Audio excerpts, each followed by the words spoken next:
자, 여러분 안녕하세요. 한중일 문화삼국지. 자, 화투와 하나후다에 대해서 알아보고 있습니다. 오늘은 일본 기준 11월에 해당하는 시모츠키라고 하는 11월에 해당하는 화투패에 대해서 알아보도록 하겠습니다. 이번 것 같은 경우는 12월도 그렇지만 11월에 특히 유독 설명드릴 내용이 좀 많을 것 같습니다. 어렸을 때부터 이 화투를 보면서 과연 이 11월은 왜 이렇게 복잡한가? 우리는 12월이죠. 네. 왜 이렇게 복잡한가? B라고 보통 얘기하는데 거기에 대해 상당히 궁금증을 가지고 있었는데 이번에 조사를 하면서 그 궁금증이 상당 부분 풀렸습니다. 물론 완벽하진 않지만요. 자, 제가 준비한 내용 같이 한번 살펴보시죠. 자, 우리나라에서는 조금 더 귀엽게 되어 있고 뭐 좀 다릅니다. 우산 모양도 다르고요. 개구리의 눈도 있고 이건 개구리인지 두꺼비인지 알 수 없게 되어 있죠. 네, 이것도 저는 무엇인가 궁금했습니다. 그리고 여기 위에 있는 이 부분도 너무 좀 징그럽게 생겨서 선인장 같기도 하고 그렇죠? 네, 소나무 같기도 한데 소나무는 전혀 또 아니고 상당히 궁금했는데 옆에 있는 구형 하나후다를 보니 어느 정도 짐작이 되는 부분이 있으실 겁니다. 자, 바로 보실까요? 일단 우리나라의 하나후다 같은 경우는 이게 11월이 아니라 12월이라고 하는 게 맞겠죠. 우리는 이게 마지막으로 되어 있고 보통 11월이라고 하면 우리는 흔히 부르는 똥광이 있는 똥이 바로 11월이고 마지막 우리 B를 12월이라고 보통 얘기합니다. 총 4장이 있는데 상당히 특이하게도 4장이 다 다릅니다. 그리고 어찌 보면 12월과 어울리지 않게 B가 있어요. 이건 어떤 새인지 모르겠고 여기 있는 이 초단도 초단으로 쳐주지 않는 초단, 물론 5끝은 되지만 되고요. 오히려 얘는 고스톱에서 쌍피로 상당히 중요한 역할을 하고 있지만 무엇이 그려져 있는지 전혀 알 수가 없게 빨갛게만 칠해져 있습니다. 좀 무섭게 생기기도 했습니다. 자, 일본 하나후다 볼까요? 일본은 11월이라고 말씀드렸죠. 12월이 기리라고 해서 이제 마지막 달이 되는데 일본에서는 이게 11월입니다. 자, 이 구형 하나후다를 보니까 조금 궁금한 부분이 풀릴 것 같습니다. 일단 까맣게 생겨가지고 가시처럼 보이던 것은 알고 보면 어떤 늘어져 있는 특성을 가진 그런 식물로 보입니다. 그리고 개구리가 좀 더 명확하게 되어 있고 이것은 무엇인지 지금은 모르겠네요. 그리고 이 새도 조금 더 그쵸? 꼬리가 이렇게 나뉘어 있는 걸 봐서는 그쵸? 만약 제비라고 생각해도 좋을 만큼 조금 더 명확해져 있습니다. 옆에 있는 이건 다 나무 가지나 기둥이었군요. 그리고 비밀의 이 부분 초록색으로 표현된 거 보니까 확실히 잎인 것 같습니다. 근데 그 안에도 무엇이 숨어 있었는데 우리나라에서는 그 부분이 다 검은색으로 막혀져 있기 때문에 칠해져 있었기 때문에 보이지가 않았죠. 조금은 구분이 가는 것 같습니다만 그래도 이 마지막 이 피 그렇죠? 일본어로는 카스 찌꺼기라고 하는 이 패는 상당히 묘한 분위기를 풍기고 있습니다. 이것이 우리나라에 직접적인 영향을 준 일본의 신형 하나후다입니다. 요즘에는 일본에서 하나후다를 즐기는 사람 아주 많지는 않지만 주로 이런 스타일의 이런 모양의 하나후다를 주로 즐기고 있죠. 명절날이나 이럴 때.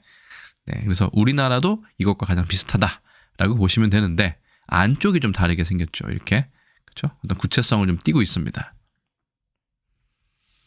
그래서 우리나라의 12월에 해당하는 화투 일본의 11월에 해당하는 하나후다 2종에 대해서 한 번에 이렇게 배치를 해보았습니다. 그러면 하나하나 살펴볼까요? 자, 우리나라에 있는 이 부분 B라고 얘기합니다. 비가 오지도 않는데 B라고 얘기하는 것은 조금 아쉬운 부분이 있습니다만 그래도 이 우산을 쓰고 있기에 B라고 얘기합니다. 비광이라고 해서 광 중에는 가장 그 역할이 미미한 역할이 좀 작은 그런 광에 해당하죠.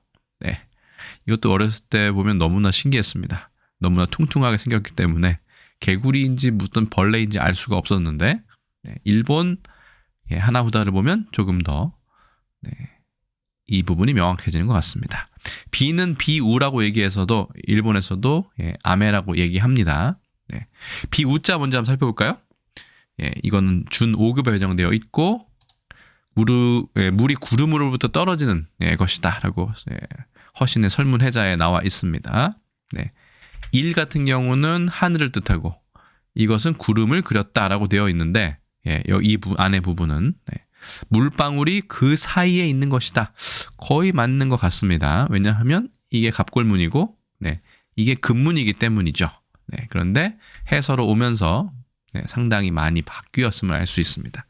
그래서 이게 하늘이나 구름을 나타내고 이게 빗방울을 뜻한다. 그런데 지금 그게 이렇게 많이 어떻게 보면 정형화돼서 예전의 모습을 알아보기 어렵게 되어 있죠. 그래도 남아 있습니다. 이 빗방울 같은 경우는요, 그렇죠? 이것도 외계 생물체가 아니라 비우의 금문입니다. 자, 어쨌든 비우자 뭐 어렵지는 않은데 이거를 일본에서도 비라고 얘기할까? 그리고 이 부분은 과연 어떤 걸 나타내는가? 이 부분은 일단은 이 버들 류자를 써서 야나기라고 얘기합니다.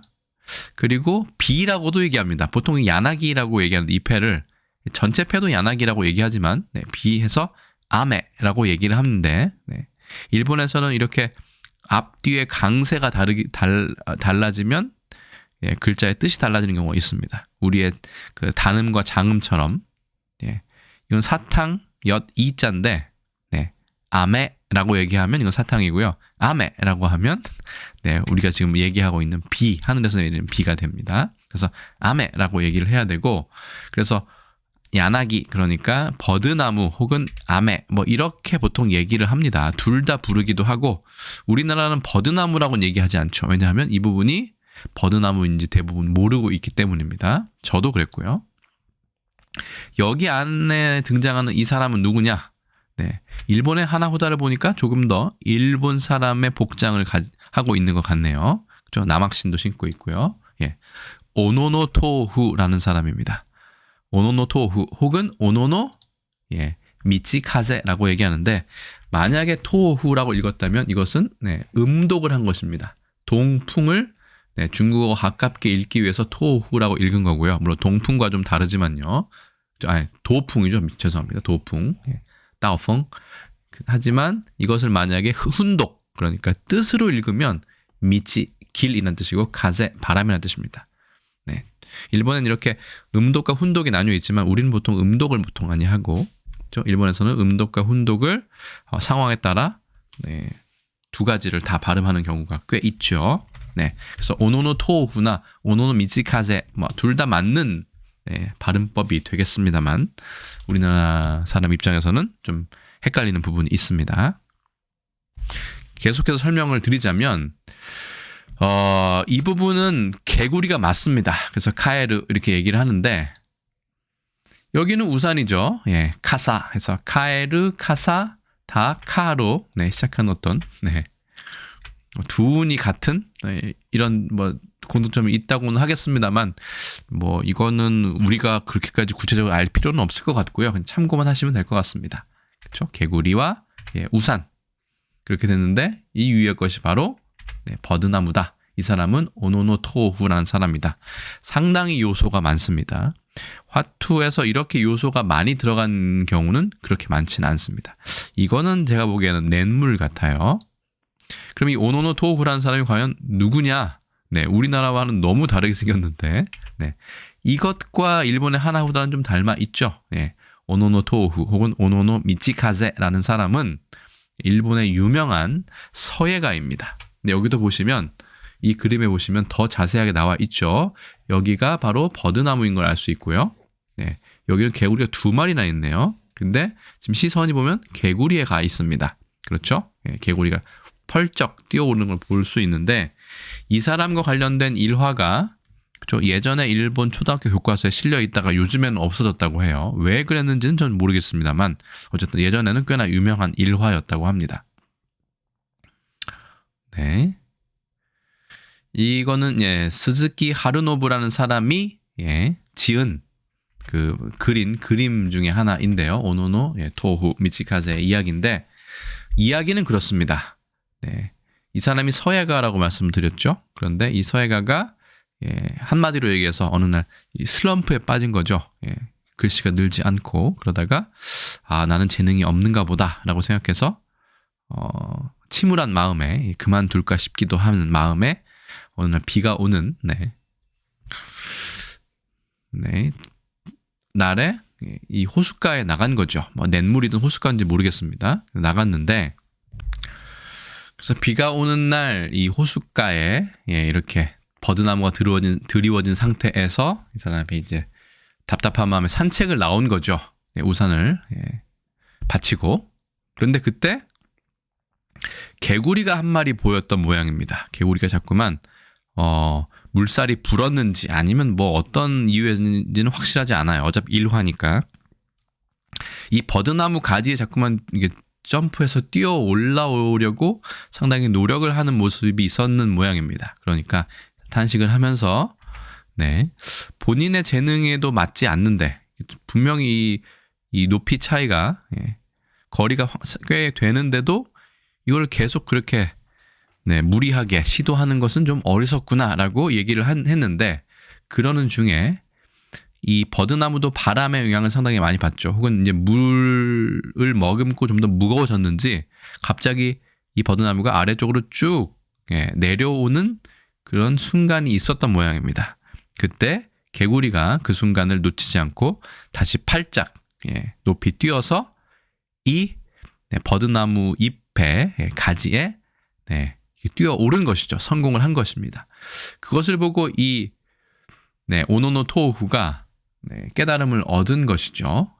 그래서 나도 포기하지 말고 글 공부를 서예를 열심히 연마해야겠다라고 생각을 하고 열심히 연마를 해서 결국은 일본 헤이안 시대 이 후지와라 스케마사 혹은 스케살이라고도 합니다. 음독과 훈독이 다른다고 했죠.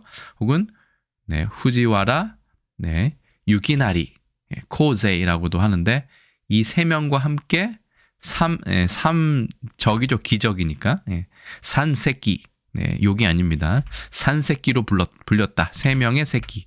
그러니까 세 명의 기적으로 기적적인 어떤 서예의 어떤 실력을 이야기하겠죠.로 불렸다. 라는 것이 전해져 내려오고 있습니다. 일화기 때문에 그래서 화투에 뜬금없이 그것도 이제 일본 기준 11월에 이런 사파가 들어갔다는 설명이 있습니다. 그럼에도 불구하고 저는 이게 왜 11월에 들어가 있는지 아직도 좀 이해가 잘 되지 않습니다. 물론 그림의 비밀은 좀 풀린 것 같지만서도요. 오노노 토후에 관한 것은 이렇게 예전에도 상당히 유명했던 모양이에요. 지금 조금 그림은 다르지만 1913년에 그려진 글과 사파네요. 아마 일화에 관해서 얘기하고 있었겠죠? 그렇습니다. 서원이라는 이런 잡지에 이렇게 실린 그림과 글인데 여기도 보시면 잘 보시면 개구리가 있고 오노노 토후가 우산은 가지고 있지 않지만 바라보고 있습니다. 그리고 여기에 어김없이 버드나무가 그렇죠? 이렇게 늘어져 있는 걸 알 수 있죠. 그래서 누구든 포기하지 말고 열심히 노력해야 된다라는 것을 일본의 초등학생, 소학생이라고 하죠. 쇼각세들에게 알려주려고 했던 모양입니다.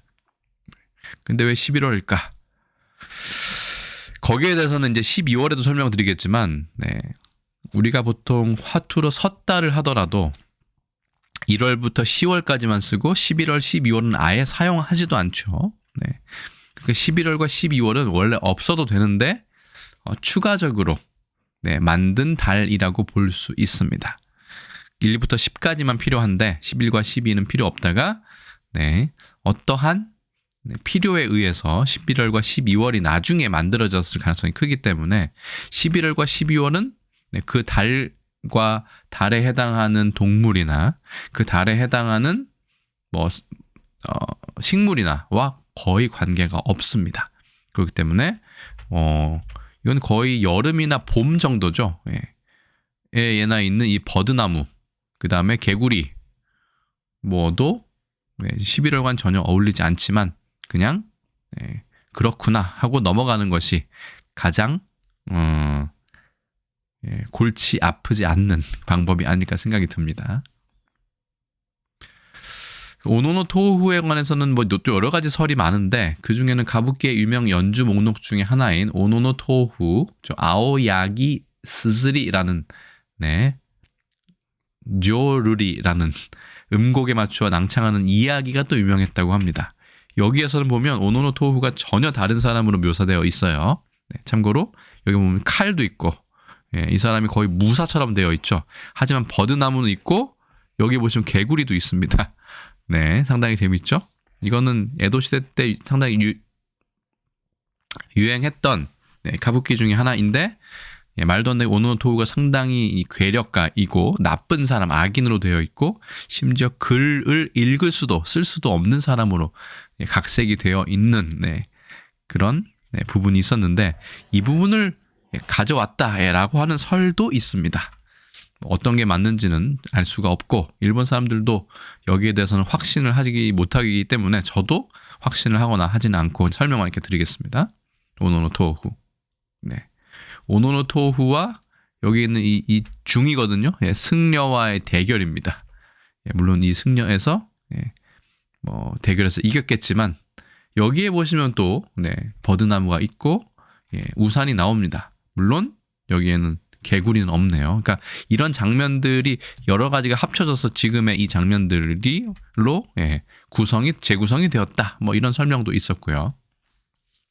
심지어 그림 속의 인물이 오노노토후가 아니라 오노사다 크로라는 주장도 있습니다. 이렇게 생겨가지고요.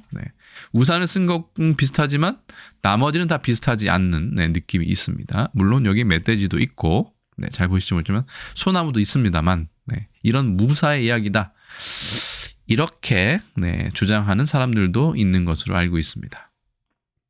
이 사람이 바로 오노사다 크로인데요. 이 사람이 누구이든 그거는 우리에게 크게 관계는 없습니다. 그렇죠? 그렇게 궁금하지도 않고요. 하지만 이렇게 논란이 있을 정도로 이 화투 속 이 그림의 비밀에 대해서는 상당히 이론이 있다 정도로 보시면 될 것 같습니다. 오도사나 오노사다 크로라는 사람입니다. 완전히 무사로 볼 수 있겠죠? 근데 이 사람이 원래는 이 화투패가 나오기 전에 이런 화투패에 나왔다는 얘기예요. 여기는 번개도 있고요. 비도 막 퍼붓고 있습니다. 거기다가 아까 잠깐 나왔던 이 버드나무도 그대로 그려져 있죠. 그러니까 원래는 이런 화투패였는데 나중에 이렇게 바뀌었다. 라고 하는 설명도 있다는 점 참고만 하시면 될 것 같고요. 그래서 이렇게 생긴 그죠? 우산을 예전에 이렇게 썼나 봐요. 모르겠습니다. 그죠? 번개가 꽝꽝꽝 비가 막 몰아치는 이런 상황을 묘사한 그림이 원작이었다라는 설명도 있다는 설을 일단 소개해 드립니다. 오노노토후와 개구리에 관한 이야기는 여기서 마무리하도록 하고 이번에는 또 11월이나 12월에 전혀 어울리지 않는 이 새에 대해서 설명을 드리겠습니다. 이 새는 아까 말씀드린 것처럼 이 야나기, 이 버드나무 잎에 있는 츠바메입니다. 츠바사는 날개고 츠바메. 츠바메는 제비 연자죠. 제비를 나타냅니다. 근데 왜 이게 빨간색이고 이게 노란색이 됐느냐에 대해서는 뭐 인쇄술이 그 정도까지밖에 안 됐기 때문이다 라는 설명도 있고 뭐 여러 가지 설명이 있습니다만 또 역시 정론은 없습니다. 정해진 설은 없고요. 어쨌든 색을 구별하기 위해서 했습니다. 원래 제비는 검은색인데요. 그렇죠? 거의 검은색에 배만 하얀색이고 그러게요. 눈 주위에는 볼쯤에 빨간색이 좀 있는 그런 새인데 이상하게 또 이렇게 색이 칠해져 있습니다. 제비 연자 같은 경우는 3급에 배정되어 있고 예, 검은새다라고 되어 있습니다. 현조. 현조가 또 제비이기도 합니다. 예, 족집게 같은 입을 가졌고 그런가요? 그 다음에 펼쳐지는 날개 그리고 가지처럼 갈라진 꼬리. 이건 맞네요. 꼬리가 싹 갈려져 있죠. 예, 그래서 우리 그 무도회 복장 중에 연미복이라고 있죠. 제비 꼬리처럼 생긴 옷. 그러면 뒤에가 이렇게 지휘자 같은 거 보면 끝에 갈라져 있죠. 이게 갑골문이고요. 금문은 제가 발견 못했고 이것은 네, 소전체입니다만 그렇죠. 뭔가 족집게 입을 가지고 날개가 넓고 예, 꼬리가 예, 쪼개진 것처럼 갈라진 것 네, 제비를 나타내는 아주 재미있는 글자입니다. 근데 나중에 어떠한 이유에서인지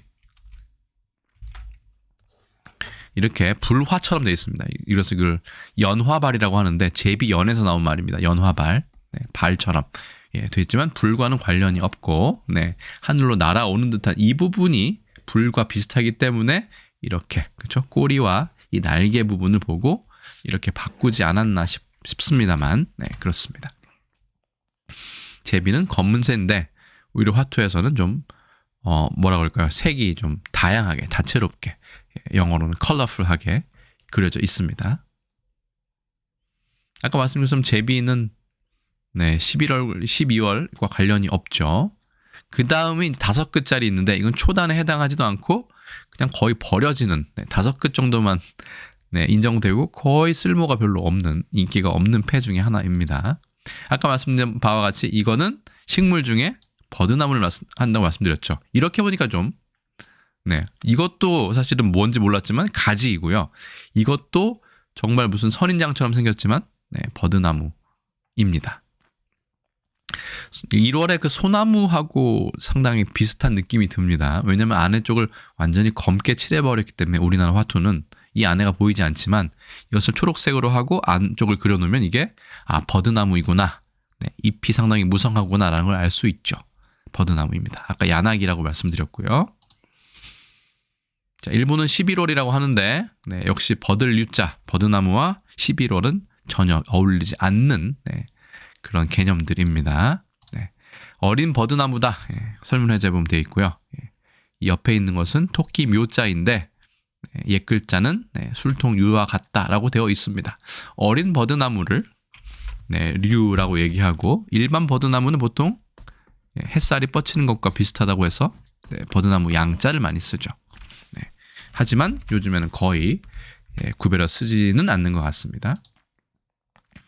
예, 이것은 갑골문이고 이것은 금문인데 그렇죠. 뭔가 이렇게 쭉쭉 뻗은 네, 이런 모양을 네, 나타낸 걸 알 수 있습니다.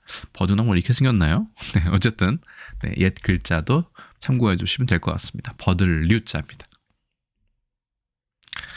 이제 가장 논란의 대상이 되는 이 패입니다. 이것은 우리나라뿐만 아니라 일본에서도 과연 이 무시무시한 패가 무엇을 상징하느냐에 상당히 사람들이 궁금증을 가지고 있습니다. 우리는 쌍피 껍데기로서 상당히 인기가 많은 고스톱에서 그렇죠. 네, 그런 패 중에 하나고 참고로 그 민화투에서도 이 비는 약이 있죠. 초약, 그다음에 풍약과 더불어 비약도 있기 때문에 이 비의 패가 상당히 또 네, 인기를 얻고 있습니다만 고스톱에서는 이것 네, 광 정도 네, 비광이라서 좀 아쉽긴 하지만 광 정도가 인기가 있죠. 자, 이제 구형 하나오다를 보시면 이걸 가스라고 말씀드린다고 했어요. 그렇죠? 껍데기라고. 우리는 찌꺼기. 우리는 피나 껍데기라고 얘기하는데 일본에서는 가스라고 해서 찌꺼기로 얘기합니다. 그리고 이렇게 아무것도 없는 거, 5끝도 안 되고 10끝도 안 되고 광도 안 되는 것을 스후다라고 얘기합니다. 아무것도 없는, 그렇죠? 소박한 하나후다다 해서 스후다. 네, 그런 패다라고 얘기를 합니다.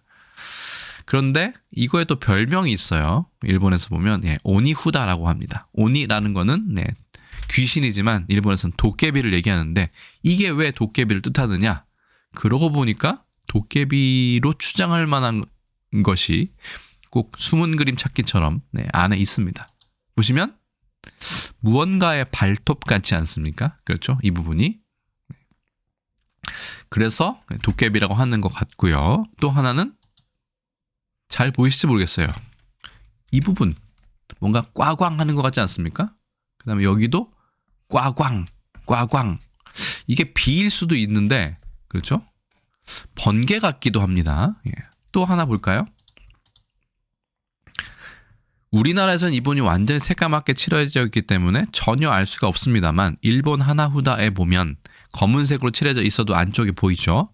여기에 보면 무슨 마크가 하나 있습니다. 이게 과연 무엇일까 살펴보도록 하고요. 나머지 이렇게 검정색으로 칠해져 있지만 여기는 이제 초록색으로 되어 있죠. 이 부분은 과연 무엇을 뜻하느냐? 제가 보기에도 구형 하나후다 보니까 그냥 나뭇 이파리로 가려져 있는 것인데요. 자, 이 부분에 대해서 잠깐 살펴보고 마무리하도록 하겠습니다. 이 그림을 보신 적이 있으신가요? 이 그림은 라이징, 그러니까 이거는 뇌신입니다. 번개의 신이고요. 이건 가미카제라고 얘기해서 바람의 신입니다. 가미카제는 우리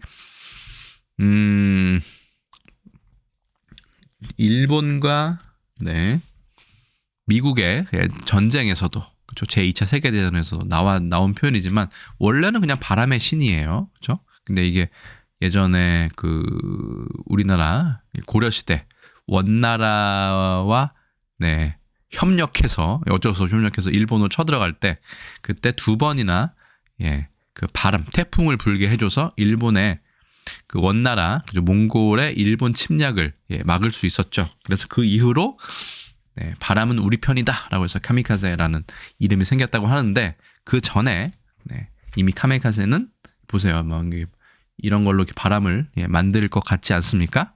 그 다음에 이 뇌신 같은 경우는 번개를 만들어내는 건데 끝에가 뭘 들고 있어요. 북채 같기도 합니다. 그리고 옆에 무언가가 이렇게 주위에 둘려져 있죠. 왜 이런 얘기를 하느냐? 바로 이 부분에 주목을 하려고 합니다. 그렇죠? 그 다음에 도깨비의 발이나 이 손 부분도 잘 주목을 해주세요. 왜냐하면 이게 바로 라이징 그 뇌신의 모습이기 때문이죠. 근데 여기에는 뭐 문이나 이런 건 잘 보이진 않습니다만 그렇죠? 어쨌든 이 도깨비가 나옵니다. 이 도깨비 이 번개의 신을 보시면 이렇게 이게 북이에요. 북을 막 치고 있으면서 번개를 내리는 것인데 이 북의 모양이 보입니다. 여기도 보시면 북에 어떤 일정한 모양이 있죠. 태극 비슷하기도 한 이 모양이 있고 그렇죠? 여기는 이제 바람의 신이네요. 가미카제. 그래서 이 모양을 잘 보시고 이 다음 그림을 봐주세요. 자, 이것은 일본의 신형 하나후다입니다. 이 안에 좀 뭔가 섞여 있죠. 그리고 이건 구형 하나후다이고요. 좀 더 잘 보이죠. 그리고 여기에 채색을 한 것을 보여드리겠습니다. 그러면 여기에 이제 꽝꽝하면서 번개가 치는 거를 알 수 있죠. 왜냐하면 이게 비와 관련된 폐이기 때문입니다. 그리고 보면 비가 또 이렇게 들이치고 있어요. 일부러 이제 여기선 이제 파랑색으로 색칠을 한 건데 비가 있고 번개가 동시에 막 치고 있는 모양이고요. 그렇죠? 여기는 이제 뭐 끊어져 있지만 끊어져 있고 그 다음에 또 무엇이 보이십니까? 또 여기에 도깨비의 발이 보이죠. 손인지 발인지 보입니다. 또 하나는 아까 그 번개의 신이라고 말씀드렸죠. 천둥 번개의 신이기 때문에 이 부분이 보이는 거죠. 이 부분. 이걸 태고라고 얘기하는데 타이코 북입니다. 일본 전통 북인데 아까 그 번개의 신 주위에 이렇게 쭉 이렇게 둘러싸고 있는 것을 확인할 수 있으셨죠? 그 부분을 나타낸다고 생각하면 됩니다. 그리고 이 부분은 우리나라에서는 다 가려졌지만 버드나무 잎이 이렇게 가려져 있는 것을 볼 수 있죠. 그렇게 생각하면 이 안에 보이는 것도 있고 안 보이는 것도 있는데 주로 비와 관련된 것들이다. 그렇죠? 이런 북도, 이런 도깨비도, 번개도, 비도 다 비와 관련돼 있기 때문에 여러 가지를 다 집어넣었다라고 보실 수 있겠습니다. 우리는 이게 다 가려져 있지만요. 그래서 이것을 오니후다라고 얘기한다. 도깨비패라고 얘기한다라는 게 왜 그런 것인지 알 수 있죠. 어떤 데에서는 이것을 그 나생문, 라쇼몽이라고 얘기하는 경우 있는데 제가 봐서는 라쇼몽까지는 가기는 좀 그렇고 그냥 일반적으로 비와 관련된 것들을 이 버드나무 잎과 함께 그렸다. 네, 정도로 파악하는 것이 좀 덜 골치 아픈 길이 아닐까 생각이 듭니다. 그래서 이렇게 다 알아보았습니다. 여기 보시더라도 네, 이게 문인 거예요. 어떻게 보면 여기 문처럼 생긴 게 여기에 있는 게 버드나무입니다. 물론 이게 이런 게 없는 거는 버드나무를 좀 크게 그리고 그렇죠? 안에 그 잎 같은 경우는 안에 다 모여있기 때문에 이렇게 삐죽삐죽 나오지 않은 것 뿐이겠죠. 네. 그래서 11월 우리 일본은 12월이죠. 네, 일본은 12월에 해당하는 네, 이 패에 대해서 알아보고 있는데요. 네. 다시 복습을 하자면 이거는 오노노 토후라는 사람이 가능성이 크고 비는 안 오지만 여기에 우산을 쓰고 있고 네, 이것은 개구리이고 예. 그 다음에 이것은 강물이나 아니면 뭐 하천을 얘기하고 이거는 다리 같은 거겠죠? 잘 모르겠습니다. 다리인 것 같아요. 이 나무이고 예. 그 다음에 예, 여기는 버드나무이고 이 새는 네, 제비이고요. 네. 그 다음에 이것은 조금은 쓸모가 없는 네, 그런 단책이고 이게 이제 가장 중요한 부분이었죠. 네, 여기에 도깨비 발, 번개, 비, 그 다음에 그 버드나무 예, 가지, 그 다음에 그 뇌신의 북인 태고 여기까지 예, 모든 요소가 다 숨어 있는 네, 그런 패라고 할 수 있겠습니다. 그런 패가 네, 인쇄를 좀 간편하게 하고자 검은색으로 바뀌면서 네, 이렇게 좀 잘 안 보이게 되었고 그것을 우리나라 가져오면서 검은색 안을 다 칠해버리면서 네, 이 안에가 보이지 않게 되고 무슨 그림을 그린 것인지 매우 알기 어렵게 되었다라는 것이 네, 이 11월 우리나라에서는 12월이죠. 우리나라는 12월 네, 비에 관한 네, 이 패의 설명입니다. 사실은 이 화투 중에 11월 부분이 가장 네, 조사할 내용이 좀 많았습니다. 근데 이게 또 모아서 설명을 하다 보니까 어떤 부분은 조금은 조율이 있게 설명이 된 부분도 있고 어떤 부분은 조금 네, 두서없이 설명이 된 부분이 있는데 어쨌든 화투의 11월 우리는 12월에 해당하는 이 비패에 대한 네, 어떤 최대한 설명을 가장 많이 모아서 여러분께 드려보았습니다. 오늘 설명 어떠셨는지 모르겠네요. 네. 이제는 한 달, 12월에 해당하는 똥 하나만 남은 것 같습니다. 우리는 이게 12월이지만 일본에서는 11월이기 때문에 하나후다의 기준을 따라서 이것을 11월로 정한 점, 양해를 부탁드리고 또한 일본에서 12월에 해당하는 식물이 이 키리인데 그것이 바로 마지막을 뜻하는 키리, 마무리를 뜻하는 키리와 또 통하는 부분이 있기 때문에 굳이 우리나라식이 아니라 일본식인 11월, 12월을 배치를 했다는 점에 대해서도 좀 양해를 부탁드리겠습니다. 그러면 일단은 화투 11월 비패에 대한 비패, 비와 관련된 그 야나기 버드나무 관련된 패에 관한 설명 여기서 마치도록 하고요. 저는 또 이제 다음 시간에 이제 화투와 하나후다 마지막 설명에 해당하는 12월 설명에서 다시 인사드리도록 하겠습니다. 여러분 여기까지 시청해 주셔서 감사하고 전 또 다음에 다른 콘텐츠에서 인사드리겠습니다. 여러분 안녕히 계세요.